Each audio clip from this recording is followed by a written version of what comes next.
You asked, I'm answering. Welcome to Makeup School 101. We're going to talk about the difference between setting powder and baking powder, foundation powder, and finishing powder. How are they used differently and why you may or may not want to use these powders together. I am a 25-year veteran makeup artist, and it is literally my day job to go in and educate beauty retail staff.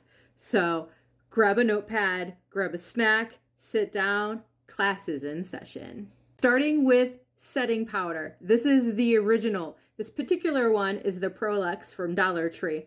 Setting powder is the original setting product. Originally, makeup was grease paint. It was a dye mixed with literal grease pasted onto the face.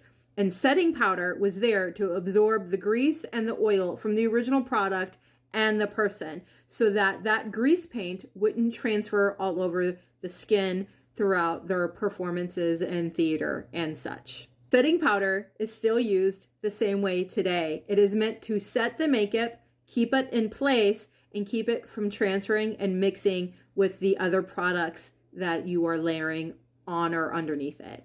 Baking powder is the newer, younger sister of setting powder. This too is also a setting powder, but this is more finer milled. That means the particles of the powder are significantly smaller, and it's meant to go in the areas underneath the eye, around the face, or anywhere else there's texture in the skin to refine and smooth the finish of the skin. So while you can use a baking powder all over the face to set the makeup, its purpose is intended in really fine, small, detailed areas. A finishing powder has an entirely different purpose. This is not made to set the makeup. This is made to be applied like a thin layer all over the face at the very end of your makeup application to blur the edges of the different layers of product together to give it a smooth, even finish. This is meant to give a very light veil of product. This product is also from Dollar Tree. And while you could technically set your makeup with a finishing powder, you will find that it's not going to set all the way down the way that you like, and it'll probably give out on you halfway through the day because the purpose of this product is to be sheer and to blend everything together, not to fully set down and mattify the surface. A foundation powder is also completely different. This is meant to be very full coverage, very mattifying, this particular formula, and it's meant to be a top layer of product.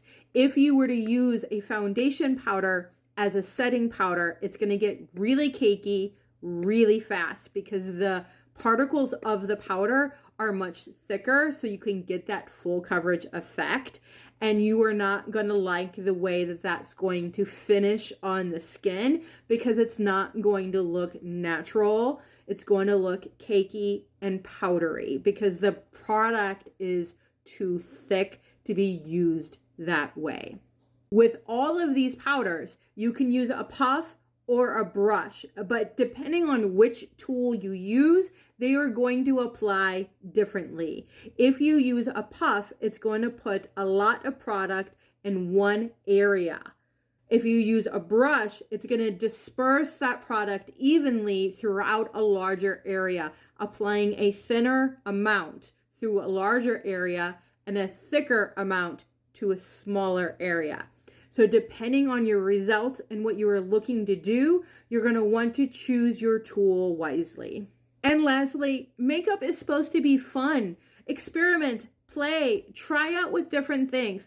Just because a particular product was made to be used in a certain way doesn't mean you have to use it that way. You can use it in whatever way works for you. And as long as you're happy, that is all that matters.